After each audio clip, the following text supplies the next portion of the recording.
Welcome to the Climate Equity Foundation podcast, where we explore the intersection of environmental justice and climate change.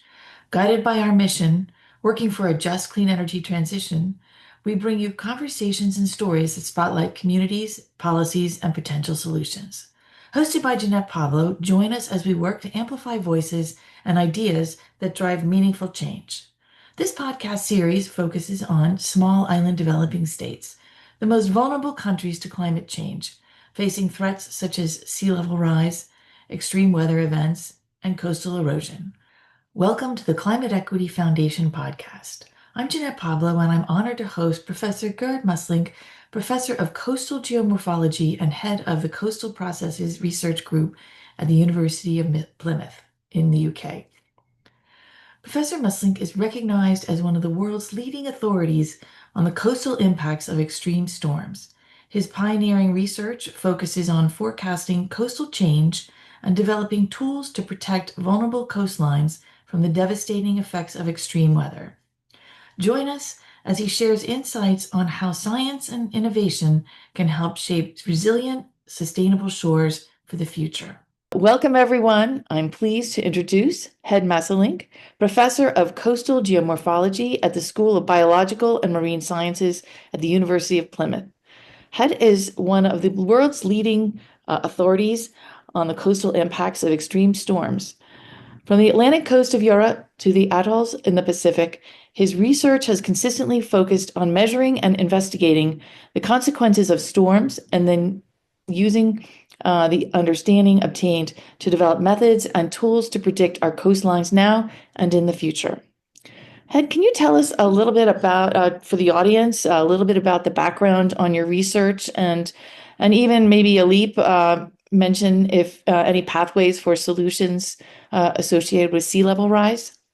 Sure. Yeah. My background is geography, actually. I'm a physical geography. Some people think I'm an engineer, but I'm a physical geographer, which means I've got generally a bit more of a holistic view of coasts. I'm also what I call a coastal morphodynamicist. I do coastal morphodynamics, which means I look at the morphology, how beaches and islands and dunes change, as well as the waves and the tides and the currents that make those changes, and most importantly, the interactions between the two.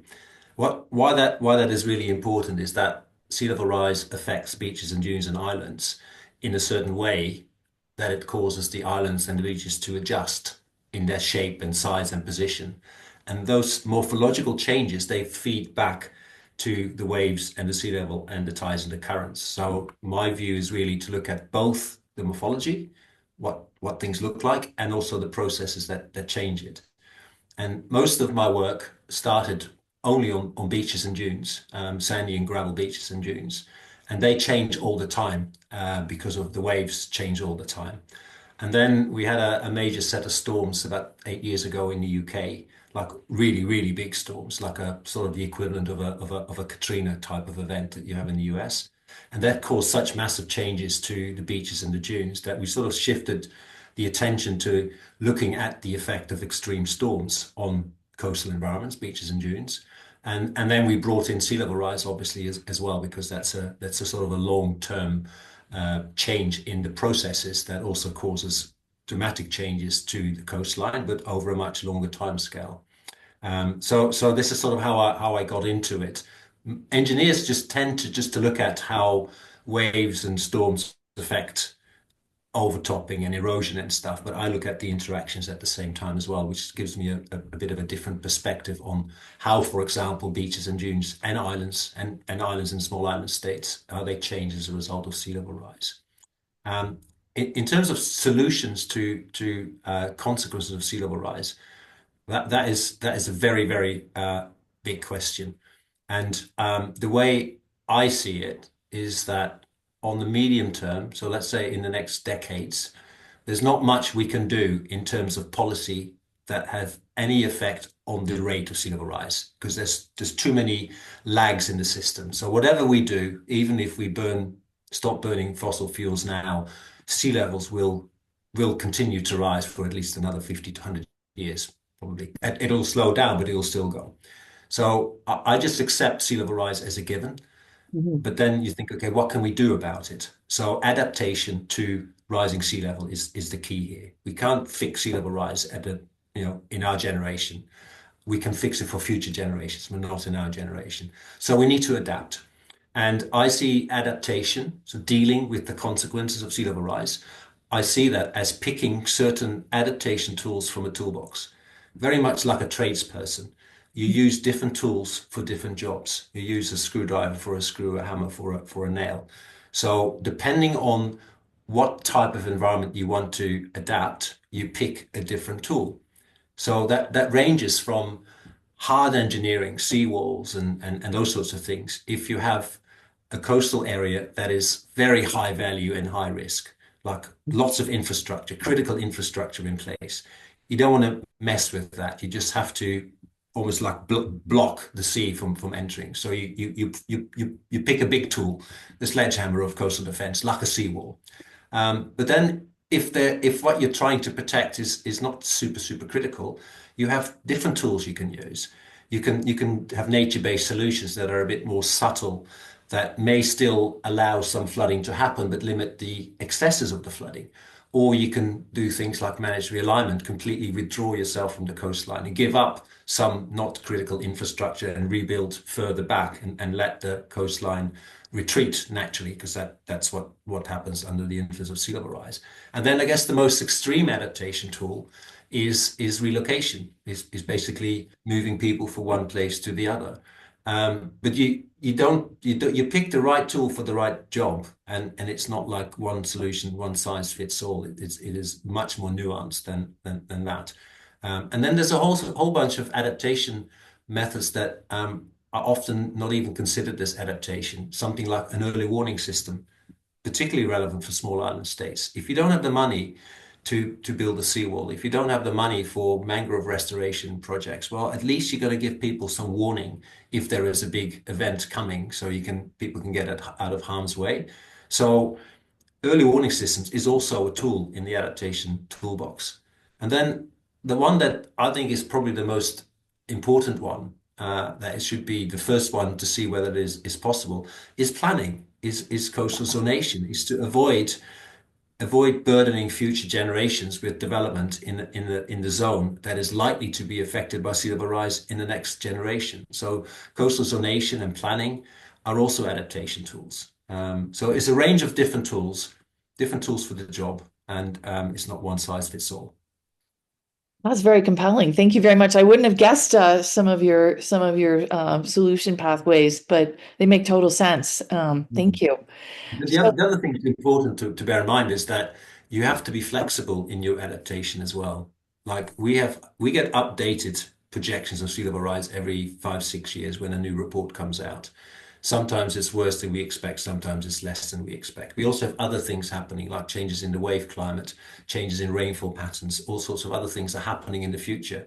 And one adaptation tool that may look like it's the one to go for now and the one that you start implementing, you have to keep on monitoring and be prepared to be flexible to pick a better tool in 20, 30 years time if the conditions change as well. So it's a flexible sort of approach as well.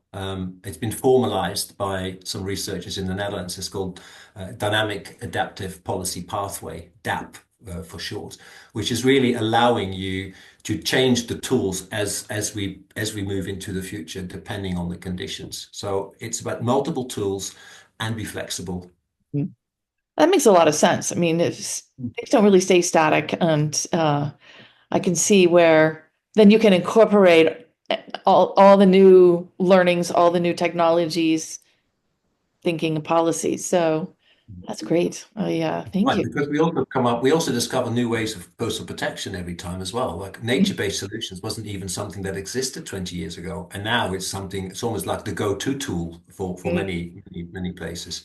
And we might come up with more innovative ways of adaptation that we don't even know yet. So we have to be flexible. Great comment. So as I understand it, you're currently focused on three major projects. Should we just walk through each one of them? Yeah, yeah. Which Okay. one you want to do first? Why don't you pick? Okay, well, I'm gonna pick making space for sand first because the name of the project is making space for sand, but it's more than a title. It's actually a philosophy of how to deal with coastal change, and it is about um, environments that coastal environments that do not have critical infrastructure in place. So where you can actually have a degree of letting the coastline retreat naturally, making space for the beaches and the dunes to move into, rather than trying to put blocks in the way and stop it from happening. So the Making Space for Sand project is specifically geared towards 40 sites in Cornwall, where I live. It's high tides, big waves, lots of different types of environments, estuaries, cliffs, gravel beaches, sandy beaches, big dunes, small dunes. So it's very, very variable. But they have in common that there is some infrastructure in place, but none of it is supercritical.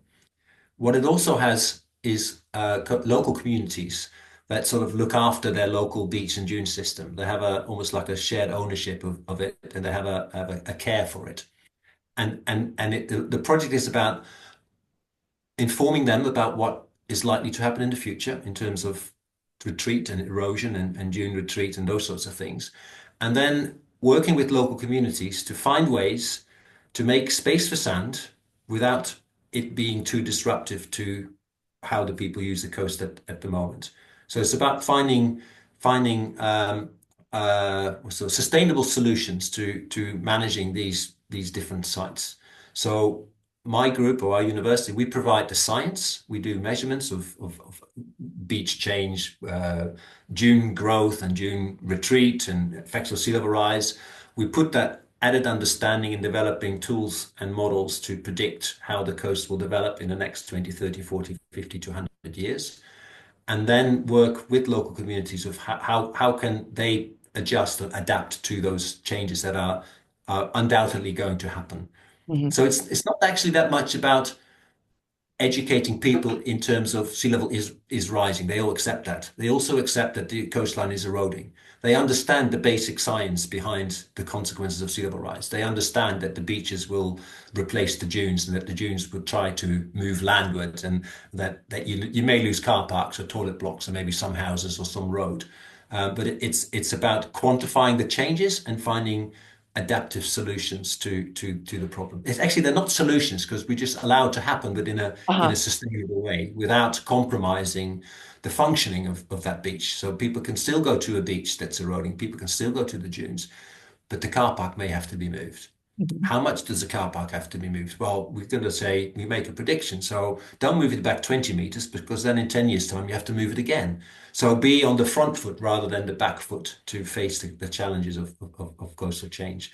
So that is the project is about enabling communities to live with coastlines where we make space for sand. So it's not building a seawall. It's not spending millions of pounds on a massive nourishment or putting groins in or rebuilding the dunes. No, it is actually living with a changing coastline in a way that does not impact the use of the coast.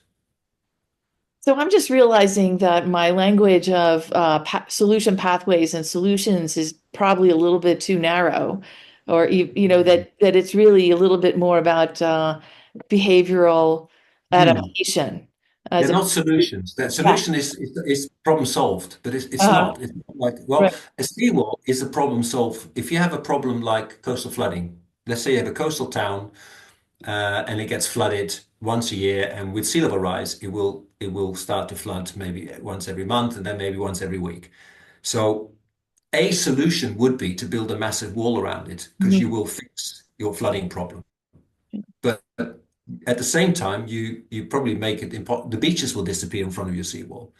Your runoff will maybe start flooding by rainwater. So that they're a solution to a specific problem that you're trying to deal with, but it's not like a holistic solution to all your problems. So Right. solution is not I don't think it's a good term.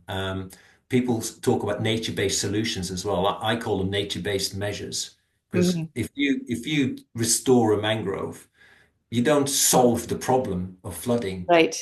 You contribute to I guess mitigating against some of the worst problems, but you don't solve it. So I think they're measures, not solutions. So they're adaptation strategies or adaptation policies or adaptation measures. I wouldn't call them solutions. Okay, you're just changing my entire thinking in terms Vocabulary. of things. Much improved from solutions. So my future titles and all will now be embedded with my new learning. Thank you very much. But you have to agree that solution is something that is societally more acceptable. People are Uh, more likely to pay for a solution. yeah. If they think they're getting a solution, they might not get a solution, but they think they're getting a solution. They Right. pay £1 million for a measure. It's Uh, not there's paying a lot of money for a solution. So I think it's a more politically better word, solution. But yeah. Well, maybe we could do a little more education on that. I'm a scientist, so I don't know. Yeah. Okay. So what is your next uh, project that you'd like to discuss? The other project I would like to discuss is the most recent one, which is the title is a mouthful, but it is a similar, quite similar in a way to the Making Space for Sand project on sand dunes and beaches. But this is on gravel barriers, gravel beaches. Now we have a lot of about 20% of the coastline in the UK is not rocky, is not sandy, is actually gravel. Sometimes sand mixed with gravel. And gravel beaches are not ubiquitous in the world. They don't really happen around the tropics that much, but they definitely happen at the higher and the lower latitudes. They happen where you have mountainous regions that deliver coarse material, gravel and pebbles to the coast, and you get gravel beaches. They don't have dunes on them, for example, because there's no sand to form dunes. But what gravel beaches do, because of the coarseness of the sediment, and the porosity, the permeability of the sediment, the waves can actually build very high, steep structures. Not quite like a seawall, but very steep. It can be a formidable ridge of gravel.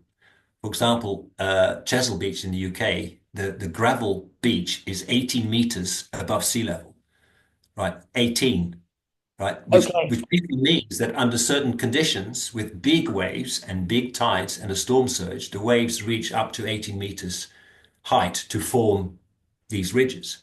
So they can be formidable structures that act as natural defenses against flooding. Mhm. And they, in a way, they serve the same purpose as sand dunes do. I mean, sand dunes are also on sandy beaches. They are also natural forms of defense. They protect. If you wouldn't have the sand dunes, you get more flooding. And healthy sand dunes means that you have flood protection. And it's exactly the same with gravel.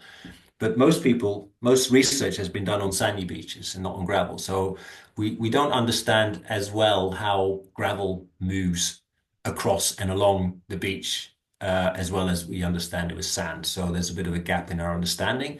And there's also a gap in modeling tools. So for example, if you'd want to maintain a gravel ridge against a certain sea level rise and a certain storm, how high does that ridge need to be?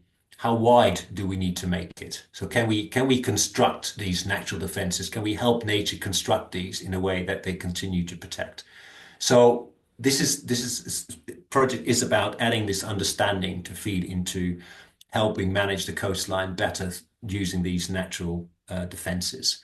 And they will do the same as making space for sand under a storm. It's almost like making space for gravel because if you have a big storm event and a big tide and the waves reach the top of these high ridges, they will inevitably push some of the gravel to the landward side of the ridge, Mm. right? And they will start to move landward as well. So the whole ridge will move landward while still maintaining its height. So it's the same idea that we should let the gravel also move in a natural way. We still allow a bit of flooding, but they still remain intact. So it's almost like a making space for gravel project in that sense, but it's a completely different type of environment. And it's a combination of doing field work. We call it storm chasing. So we basically are on high, like Twisters, the movie Twisters. I don't know, maybe it tells my age, but that's a movie from probably the 90s where there was a group of Memory. meteorologists. Yeah, I saw it too. Meteorologists, they were trying to measure in a tornado and they were watching the weather all the time. And then they were going to get one of these twisters and they would drive through it and measure the flows. We do the same thing. We watch the waves forecast and the tide forecast. And we have a number of sites of gravel beaches that we selected. And if it looks like there's going to be a storm hitting one of these sites in 2, 3, 4 days' time, we then go out with our van, with our instruments. We travel half a day to the other side of the UK. We install all the equipment. Hopefully everything's in place. So we do some measurements maybe one day before the storm hits.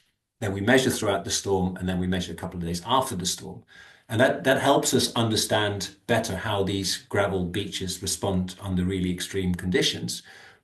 That's good, but then we also pass that information, that data onto computer modelers who Mhm. need the data to develop their models. So that's one aspect. And we also do a lot of we analyze a lot of the secondary data that's collected by local authorities as well to sort of look at more long-term changes in the barrier in the beach position and how things change over time.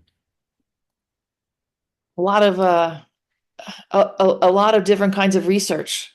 And Yes, yes. And we even go into the lab as well. We create gravel beaches in a very small lab setting, but we don't do it with gravel. We do it with bits of plastic. So we scale everything down like oh, 50 times smaller. So we make the waves 50 times smaller. And if we make the waves like this big, then they're not going to move gravel this big. So we need to shrink down the gravel as well. But we can't shrink down the gravel too much because then it becomes like clay. So we change the density of the sediments. We make tiny little sand grains of coal or tiny little sand grains out of plastic. And then we basically have a scaled down version of a gravel beach. And then we can, in a lab, you can do everything. You can increase the water level, you can lower it, you can change the waves, and you can generate a data set that you can then also pass on to the modelers. Modelers have to scale everything up, and then they run their models. So we also go and do this sort of stuff in the lab. all I can think now is why didn't I go into this discipline of Yeah, doing? it's It an sounds interesting so topic. compelling and interesting. Uh, Hmm. So I'm very Yeah. lucky. And then the third project, I guess, which is my main project, actually, I spend most of the time on that one. And it's relevant for small island developing states, which is I'm looking at the impact of sea level rise and storms, but mainly sea level rise, long-term changes to atoll islands. So it's not applicable to all small island states, but it's specific to the Maldives, Marshall Islands, Kiribati, and Tuvalu. Mhm. And then there's also lots of atoll islands in sort of French Polynesia, Solomon Islands, Tonga, Fiji. But it's specifically looking at atoll islands, and atoll islands are at the front of effects of climate change because they're very low lying. They only 2 meters high above sea level, so they're often considered the most vulnerable types of coastal environments to climate change. I mean, if you have a sandy beach with a large dune behind it, well, that's not going to disappear overnight, or that's not going to disappear in 50 years. But an island that's like 2 meters above sea level, think about a sea level of 1 meter on top of that. I Yeah. mean, that's going to some major implications. And this project called Arise is working in the Maldives and the Pacific, and it's trying to do the same thing as we're doing making space for sand and the gravel project. Is trying to understand how do these islands respond to storms and sea level rise. It's about gaining understanding by making measurements, making observations. We also go into a laboratory and we created an atoll island, but not this big, but very big, like almost half the size of a real island. Um, Gain understanding, collect data for the modelers, so the modelers can start to look at what's the impact of sea level rise on atoll islands. And then the final bit there is to engage with local communities and start to explore different adaptation options, measures to mitigate the consequences of sea level rise. And our project is quite different from a lot of the previous work that's been done on atoll islands in this sort of sphere. And that is where I come in as a geographer because I look at the interactions between the developing island and the sea level rise and the waves. If you assume that the island is made of concrete or is just is fixed, then a 1 meter sea level rise on a 2 meter high island will drown the island. But our hypothesis is that if sea level rises slowly and the islands are being flooded, maybe once a year, maybe once every 2 years, or maybe twice a year, as the water floods over the islands, it also puts sand and gravel on top of the islands.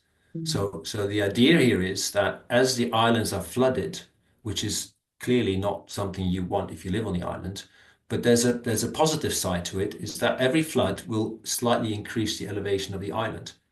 And in fact, if the amount of buildup that happens as a result of flooding of the island is similar to the amount of sea level rise, then the islands can theoretically can keep pace with rising sea level. So they're not going to drown. They're going to have their own they play their own role in their future. And in that sense, they're quite similar to salt marshes. Mm. Um, salt marshes have to be flooded in order to build up. Every Ah, spring high tide that floods a salt marsh okay. deposits like a fraction of a millimeter mud on top of it.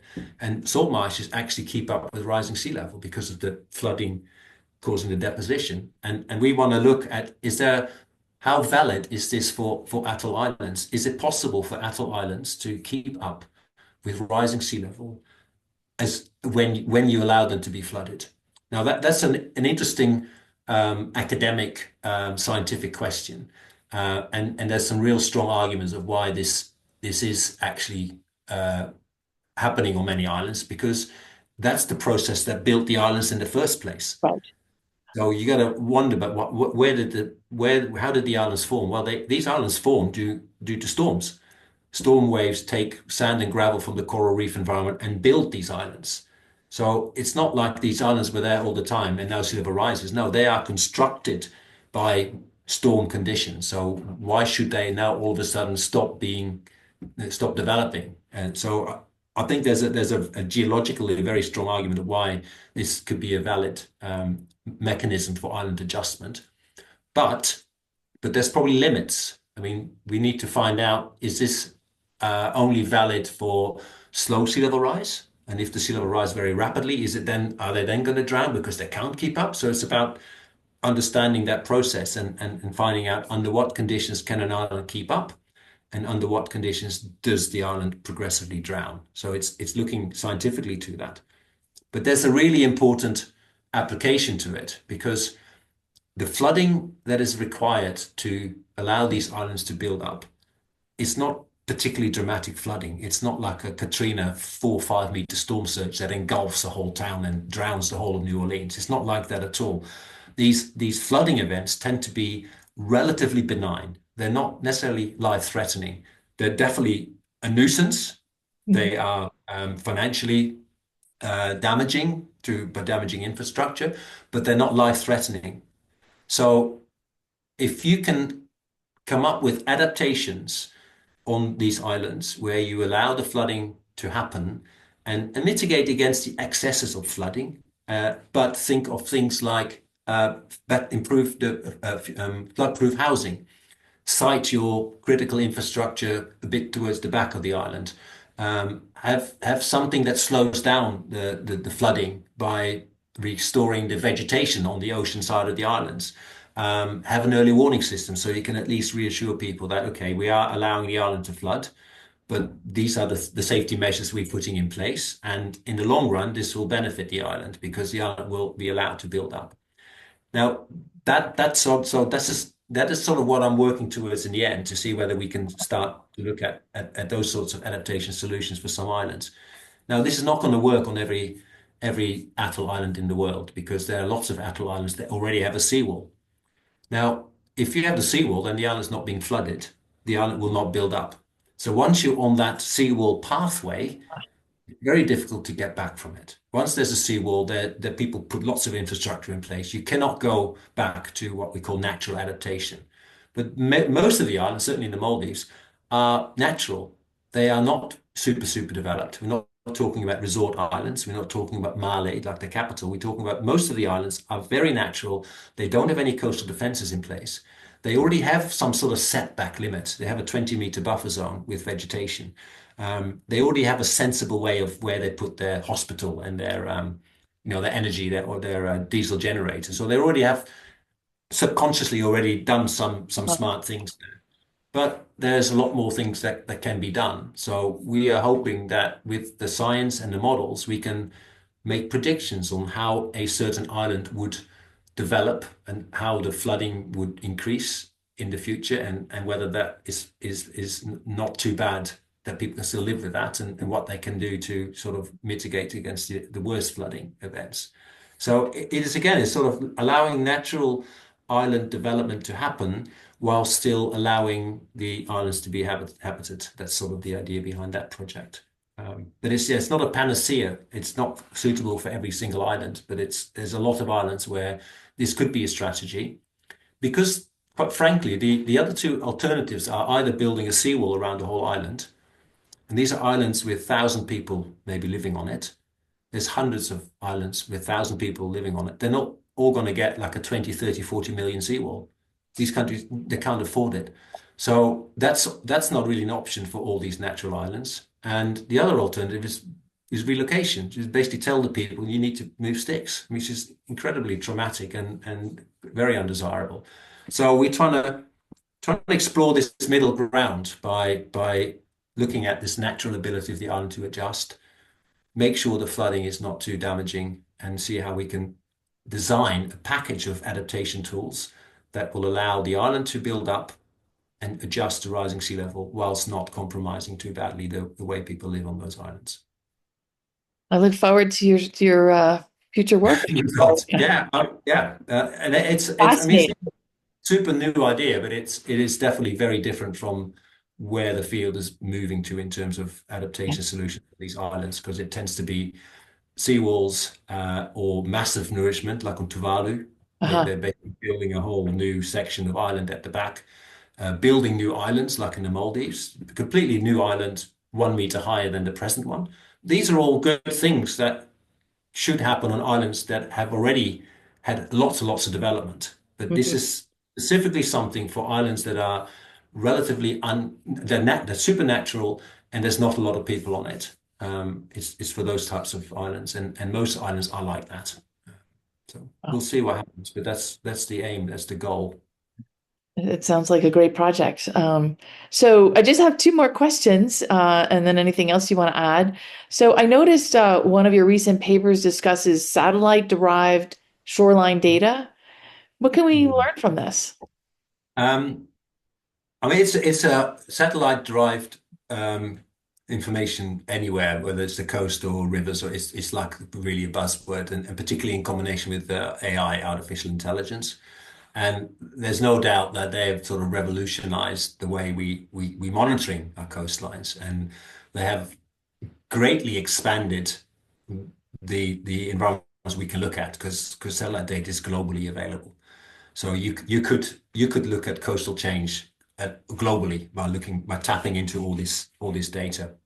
My career was started with looking at one beach and having a very simple surveying equipment on the beach to measure things on the beach, and we learned a lot from that. And now with satellite data, you can do that sort of stuff almost everywhere without needing any equipment other than a computer and satellites.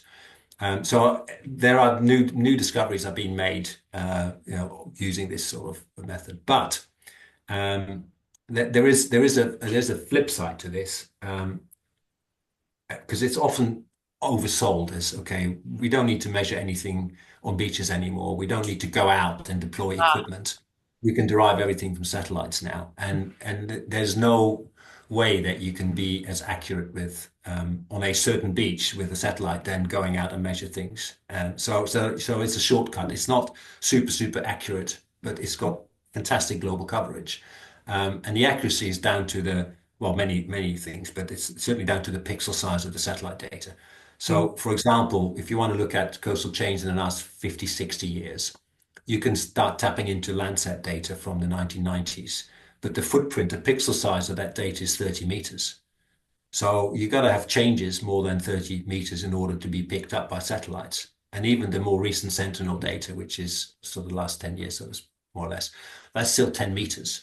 So if you're thinking about coastal change and the effects of sea level rise on coastlines, if you have a coastline that's retreating on average, let's say half a meter per year, that's a hell of a lot, because that's actually that is in my field, that's a lot of, or even 1 meter per year, that is a lot. In order to pick that sort of changes up with the satellite data is very challenging because the inaccuracies are quite large.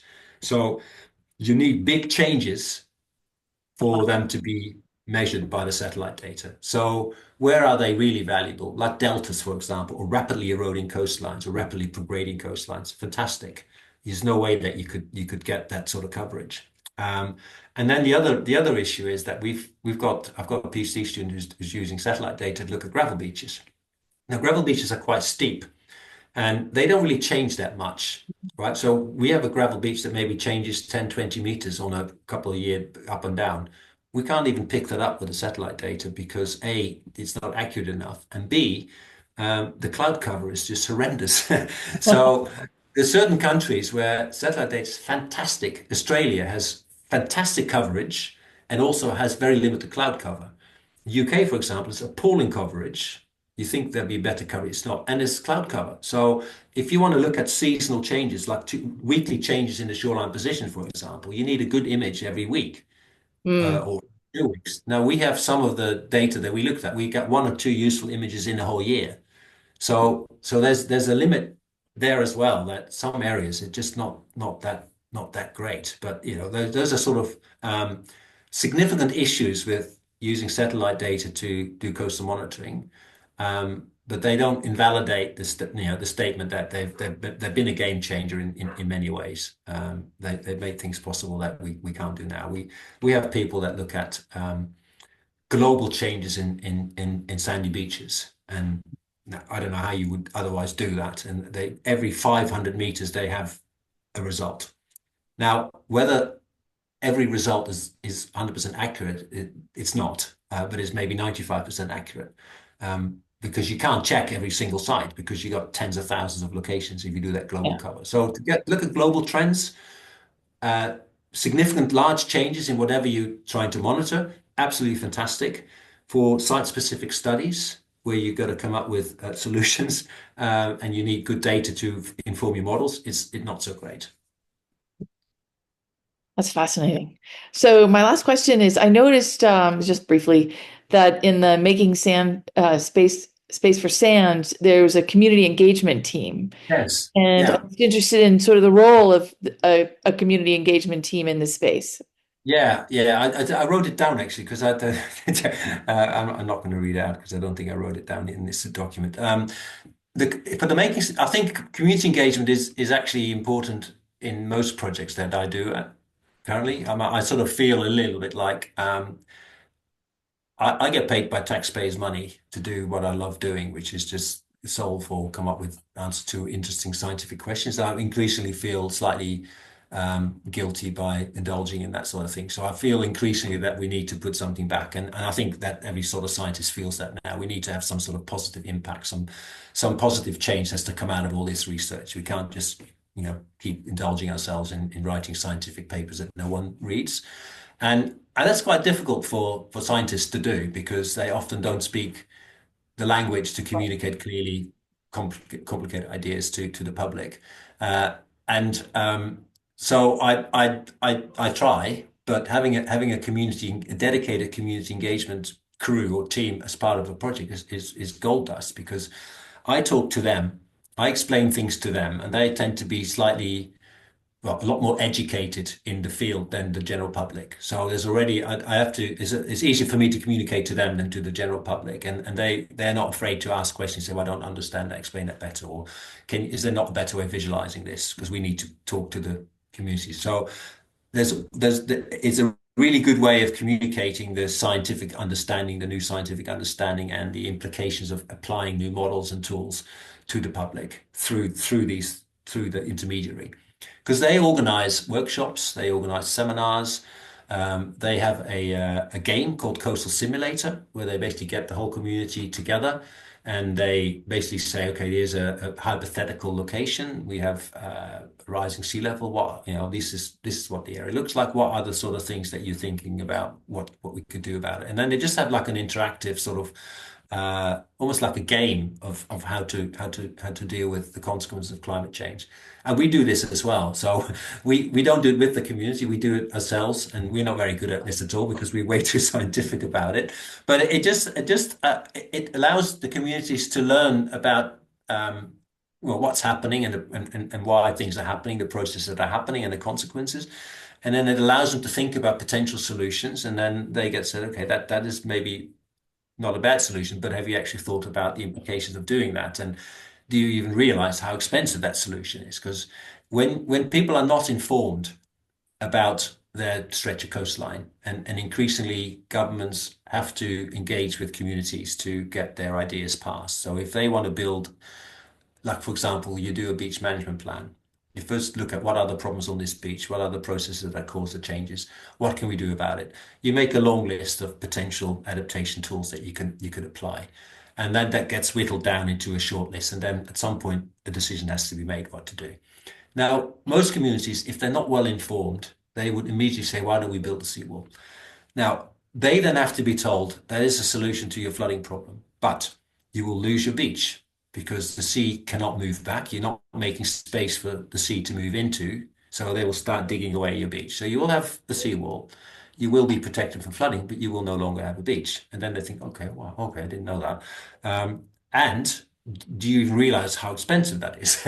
So then all of a sudden, these different options that they hadn't even thought about become perhaps increasingly attractive. So it is a way of engaging with communities by educating them so they understand better, what's causing the problems in their coastal site, but also allows them better to place the solutions, potential solutions into some sort of context. So I think it's super relevant, especially for the Making Space for Sand project, because these are relatively small communities. They're small beaches that may be a kilometer wide beach. It's very small, very local. We're not looking at a 25 kilometer stretch of coastline. We're looking at a small local beach with a small dune system with maybe some rare lizards and some rare plants with a car park, a toilet block, and maybe a couple of houses and a road, and then the village behind it. So it's all very sort of small scale-ish. And every local community, every one of these 40 sites has a local group that looks after the beach. They do beach cleans, they clear invasive species. Now, they have to be told what are the invasive species and why should they be removed and all that sort of stuff. So it's about bringing the people up to a certain level that they can almost take part ownership of managing their stretch of coastline. And that has to be, you got the community here, you have the scientists. I'm not even doing this. You have the scientists here, and then you have the community engagement that sort of passed it on. But we also get stuff coming back from the communities. They might say, well, you realize that 20 years ago, this dune wasn't even here. Oh, well, we didn't know that. So it is a bit of a two-way process as well. It's mutual engagement, but it is mainly sort of trying to empower local communities with the knowledge and understanding so they can take positive action to mitigate and adapt to climate change. So it's very relevant. Thank you. So do you have anything left to say that you'd like to share? I did. Well, I do. I mean, I'm sounding like a bit like a broken record, but we often we talk about solutions to problems or make adaptation tools to deal with the challenges of climate change. And I think it's worth taking a step back and think about, okay, why do we have these problems in the first place? Well, okay, because sea level is rising, that is the cause. But why do we have the problems on the coast? Well, we have the problems on the coast because we overdevelop the coast. No one's complaining about the effects of sea level rise on an uninhabited island. That's not even an issue because the island will just do their own thing. The island will disappear. They will just move around a bit and there'll be erosion. There'll be sand will move from A to B and from D to, nothing will happen. So it's very simple to solve future problems is to keep the pristine sections of coastline that we have, keep them pristine to maybe 100 meters back or 50 meters back, depending on the type of coastline and the climate change projection. So prevention is so much better than finding a cure. But we spend 95% of our research effort and our engagement about coming up with solutions. And I always say we need to have coastal planning and coastal zonation. That should be at the forefront of a climate adaptation plan. It's not, and it often isn't because there is a very strong pro-development drive for economic reasons. I understand because coastal properties are extremely valuable. But why are we still, in the UK even, why are we still building properties on top of eroding cliffs? Why do we give planning consent for that? And then in 5 years' time, whoever owns the properties will want protection against the cliffs falling into the sea. And then somehow we need to find the money to protect the cliff, or we don't. But it's just mind-boggling why we still do this. Why do we still build houses on cliffs? Why do we still build houses on stretches of coast that we know to be eroding 1 or 2 meters per year? And we know that that development will be either flooded or will be falling into the sea in 20 or 30 years' time. Why do we do this? Why can't we just have a much more well, maybe I wouldn't even call it draconian, but a more commonsensical approach to coastal zonation. I think that is, to me, that is super important, because if we do that now, we don't have to worry about, basically we're burdening future generations with coastal problems by still developing the coastal area. And I think we should spend a lot more time on doing that in a sensible way, and we don't. And I don't know why. But we have things in the UK called coastal change management areas. It's basically the what's it called, the planning, the national planning policy, whatever, is that every council, every area has to consider a coastal change management area, which is basically identifying a zone around the coastline where we should not have new development, we shouldn't have extensions to existing development, we should only have temporary structures there. Now, every council has to consider it, but every council doesn't have to actually implement it. And so we have this for 15 years, we have this CCMA, Coastal Change Management Area policy. The number of councils that actually have a CCMA approved is like a fraction of the coastline, because they don't have to do it. It's not compulsory. And I know one site, Newquay, on the Cornish coastline. They're the first council that actually had the CCMA, their coastline buffer zone, formally implemented into their neighborhood plan. And then it becomes statutory. Thou shall not build in this. And that took a long time to get this through the local council, then the district council. Before it got approved, it took 5, 6, 7 years. In the 4, 5, 6, 7 years that it took to have this CCMA going through the system, every single stretch of cliffed coastline in this area, they raced through planning permission.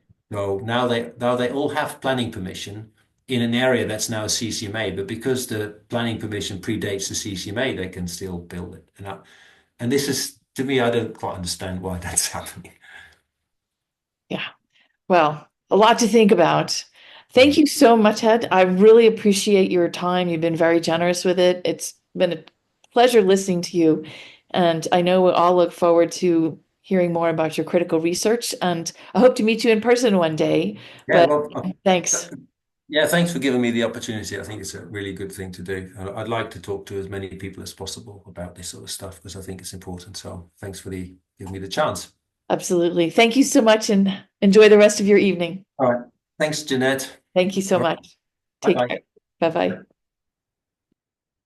Thank you for joining us for the Small Island Developing States podcast series, brought to you by the Climate Equity Foundation. We hope these conversations have shed light on the unique challenges and inspiring resilience of these communities in the face of climate change. Together, we can work toward a just, sustainable future for all. Stay connected with the Climate Equity Foundation for more stories and solutions at the intersection of environmental justice and climate action. Thank you.